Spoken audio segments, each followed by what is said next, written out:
Ok, pasamos al estudio número 4,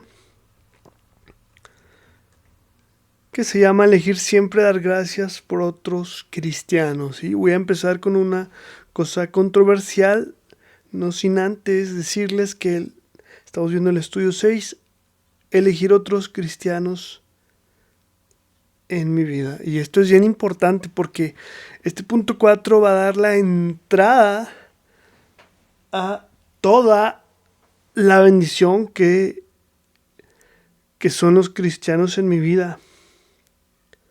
Pero voy el primero, ahora sí entrando al punto controversial que parece que no tiene que ver con esto, al contrario parece algo que no deberíamos dar gracias.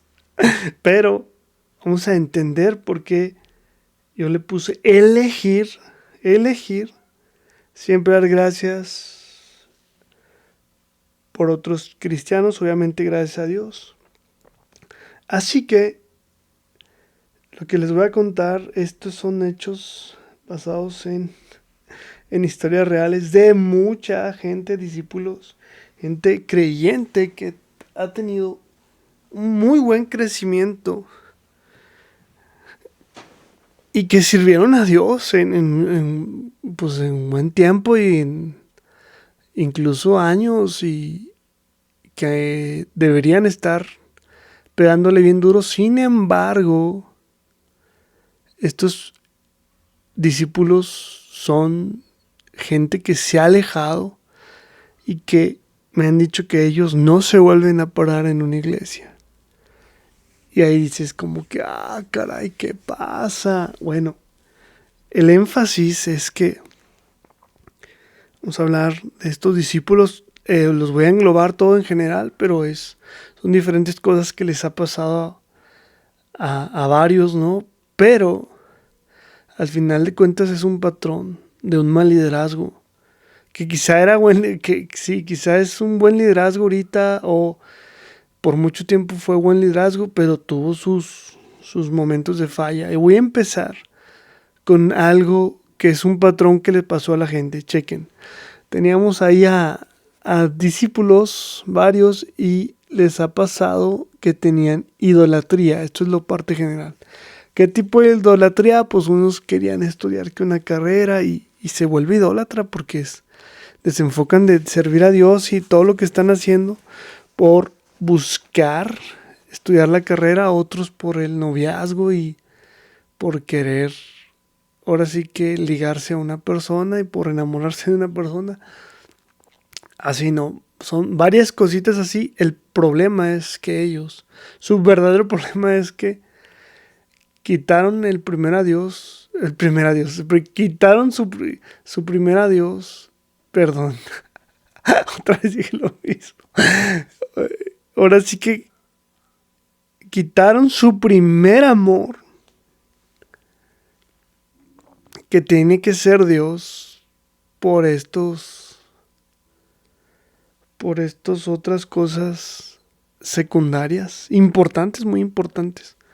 Pero no lo más importante, porque lo más importante obviamente es Dios y era en su momento para ellos, o sea, sí lo era.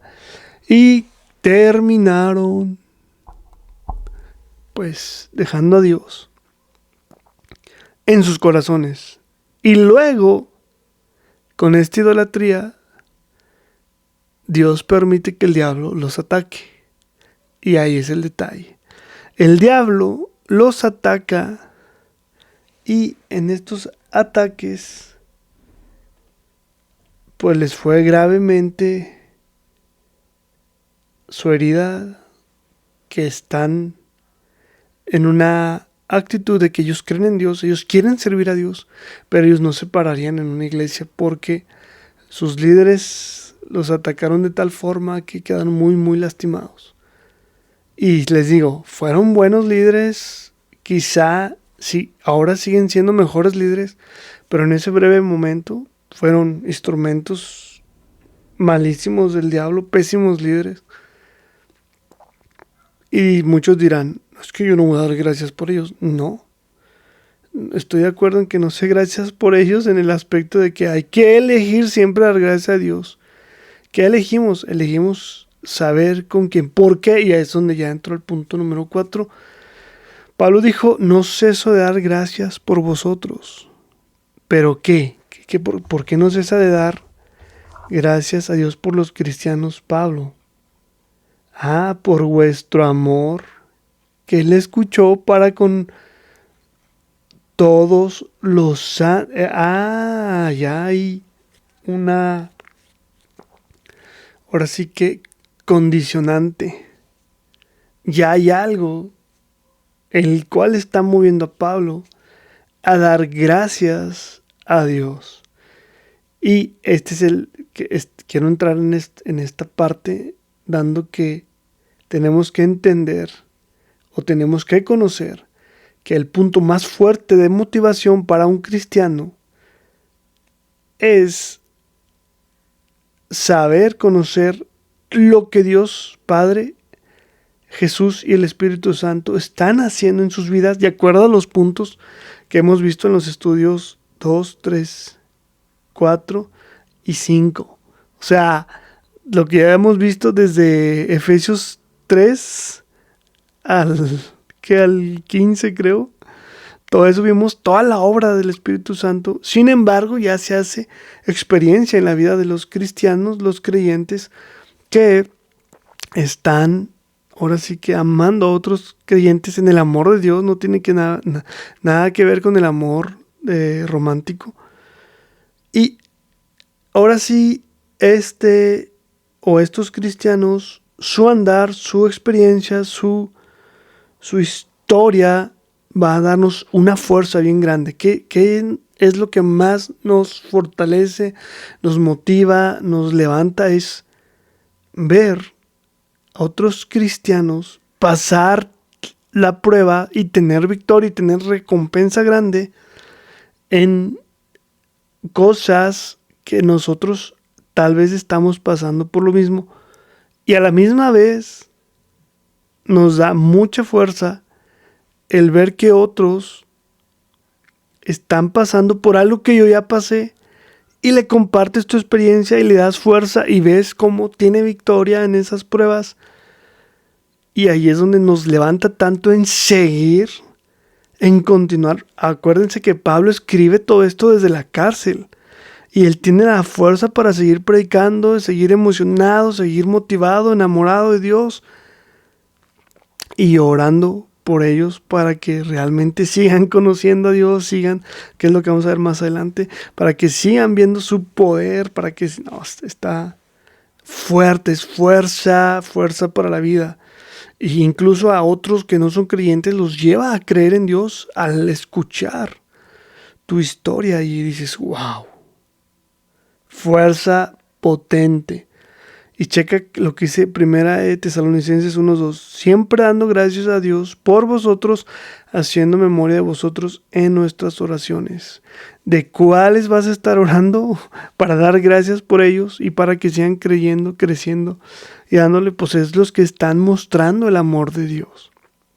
Así que tenemos que tener el corazón que tenía Pablo, como amaba a los hermanos, y no está especificando que la mayoría de estos santos por los que ora son sus discípulos, son sus iglesias que él está estableciendo y que por eso también lo motivan bastante, pero no lo especifica porque también lo que oía de otros creyentes que tal vez sus discípulos habían salvado, o tal vez otros creyentes que nada que ver de obra de otros apóstoles estaban dando fuerza también, que cuando Pablo lo oía, también oraba por ellos, dando gracias. Gracias Dios, porque imagínate, es que estás pasando por una prueba dura y dices, es lo que pasó Pedro y Juan, y escuchas su testimonio y tienes fuerza para continuar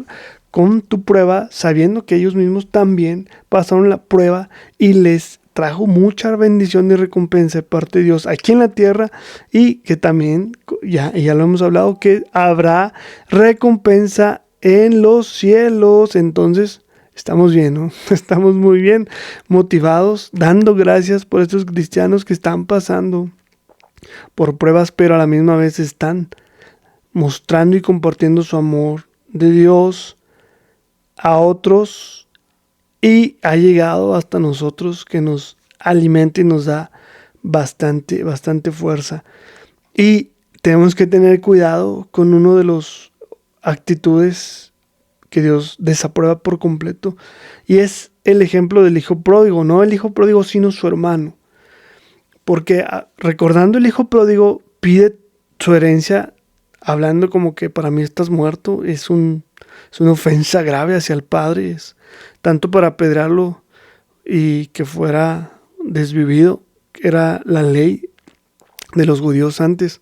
Sin embargo, el padre por amor le da, ahora sí que su herencia y él se va a otro pueblo, ciudad, no recuerdo bien, y se malgasta todos los bienes del padre, una muy mal vivida vida con prostitutas, vicios, y dices, no se ve tan mal, no, se fue tan mal porque llegas a un punto donde todo se pierde y ya no hay nada, porque eso era puro entretenimiento, puro placer momentáneo que solamente te vacía más el alma. Y entonces se gasta este hijo pródigo todo y se empieza a poner a trabajar en esa área donde estaba, donde hay cerdos, cosa que también es algo muy inmundo para los judíos.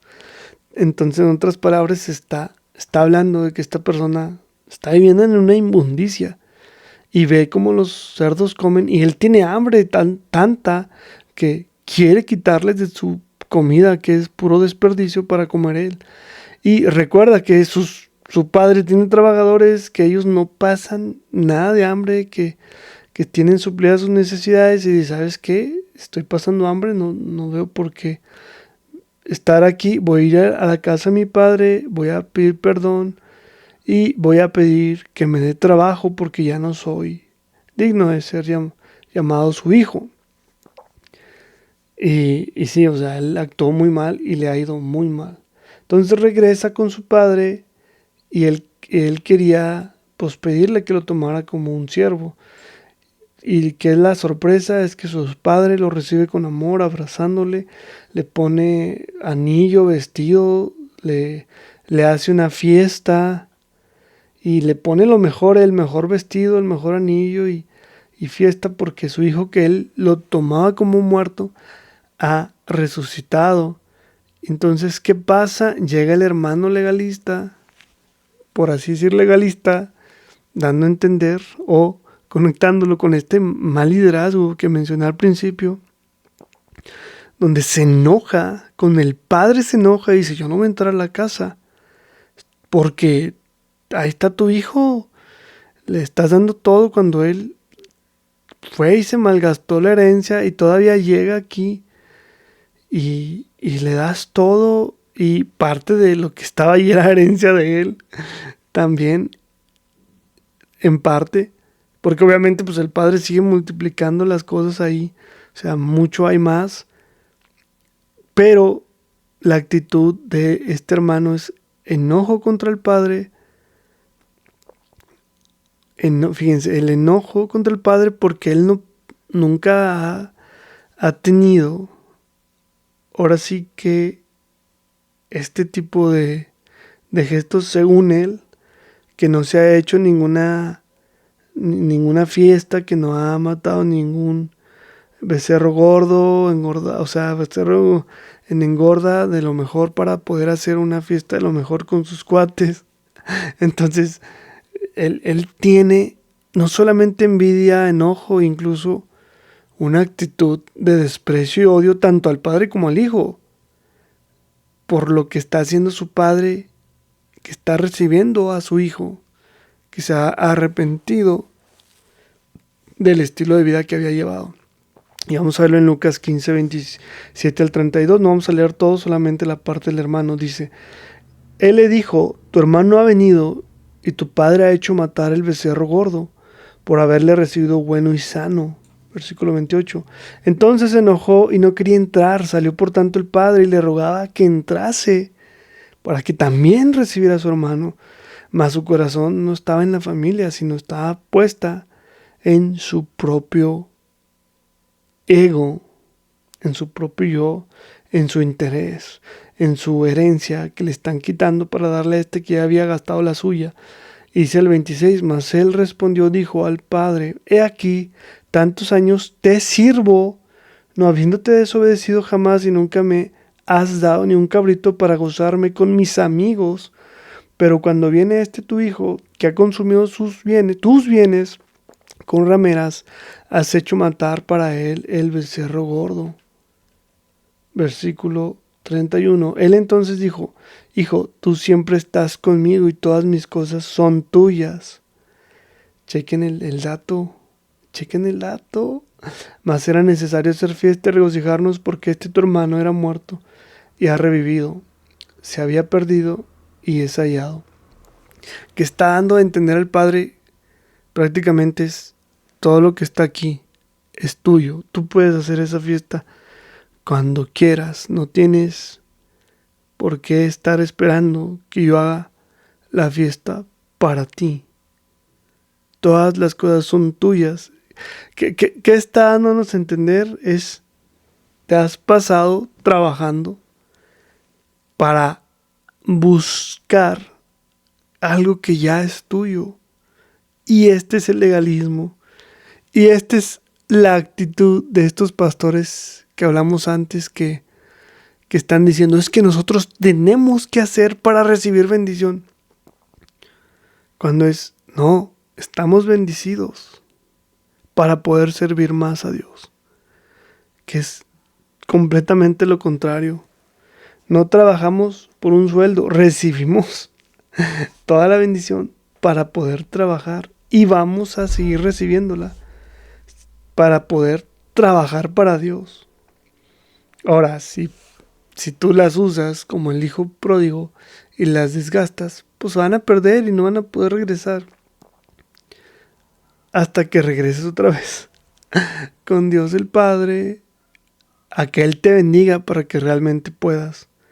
Entonces, sí Dios de repente bloquea la bendición. ¿Pero por qué? Porque ya se te dio suficiente y lo has malgastado. De modo que si se te da más, pues nunca vas a cambiar la dirección que debes de tomar.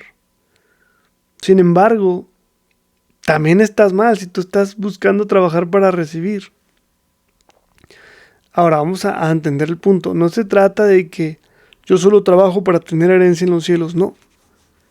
El resultado del amor de Dios en nosotros nos lleva a tener obras buenas. El tener una relación con Dios es lo que nos lleva a tener obras buenas.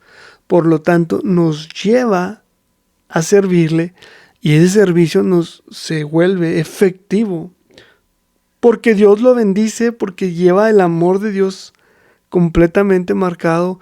Y entonces el resultado es mucho fruto de nosotros, no porque seamos perfectos, no porque seamos sin pecado, sino porque estamos en el amor de Dios y luego vienen pruebas, pero estamos en el amor de Dios y tenemos victorias y compartimos lo que Dios hace en nuestra vida y la gente es bendecida a tal forma que tenemos recompensa en los cielos por la obra que estamos haciendo para Dios, de discipular, de evangelizar con todo esto, toda esta suma de lo que Dios está haciendo en nuestras vidas. Y entonces, como resultado de nuestra vida llena de amor con Dios, tenemos estas obras que a la misma vez, estas obras nos llevan a tener recompensa en los cielos. Pero el punto importante es que tenemos que dar gracias a Dios por otros cristianos. ¿Cuáles cristianos? Primero que nada, los que nos están enseñando, los que nos están compartiendo su amor, el amor de Dios, en servirnos con su palabra, servirnos con la predicación de la palabra de Dios, servirnos con la consejería, servirnos con el discipulado y a la misma vez dar gracias cuando nosotros estamos haciendo lo mismo a otras personas que primeramente las que están en nuestro nivel y podemos compartir lo que Dios hace en nuestra vida, y las que están para aprender de nosotros. Damos gracias por todos, porque al momento de enseñar, al momento de compartir la palabra de Dios, es cuando también somos muy bendecidos, porque estamos fluyendo, obteniendo bendición de maestros, discipuladores, y a la misma vez compartiendo esa misma información discipulada y todo, pero con la experiencia que ahora también ya nosotros vivimos, y entonces podemos ser de gran bendición. Por eso damos gracias de otros cristianos creyentes, porque también nos permiten serles de bendición. Entonces, Pablo se gozaba cómo la gente recibía a Cristo y daba gracias siempre por ellos, sin importar color, nacionalidad, lenguaje, vestimenta, nivel socioeconómico, sin importar las creencias anteriores que tenían, sin importar su cultura, sin importar nada. Solo una cosa le importaba a Pablo: que permitieran seguirle sirviendo y orando por ellos. Que Dios daba gracias por ellos, que recibían con todo el corazón la palabra de Dios que Pablo les llevaba. Entonces, Pablo lo recibía así, siendo humano. Imaginemos cuando más Dios se goza con sus hijos, sin importar nada de ellos, solo que traigan su corazón a Él para entregárselo. Es decir, cuando depositan su fe y abren su corazón para que Cristo entre en su corazón y sea parte de sus vidas. Eso es lo que trae gozo en los cielos, trae fiesta en los cielos. Entonces, ya para cerrar y como reto, ¿cuál es tu actitud hacia otros cristianos? ¿Legalista, juicioso, chismoso o gratitud? Obviamente tienes que apartarte de los líderes o cristianos falsos, hipócritas, que están en legalismo o que están siendo instrumento del diablo. Sí, apártate de ellos para buscar los que sí están compartiendo gratitud y amor. Gratitud, que agradecen porque estás en su vida para poder enseñarte, y también dar gratitud nosotros para poder enseñar, pero también de los que estamos aprendiendo, y al final de cuentas es compañerismo, pasar tiempo juntos, pasar tiempo en el amor de Dios, recibiendo palabra, consejería y todo este rollo. Pero entonces, ¿qué vas a hacer? ¿Qué tipo de persona vas a ser?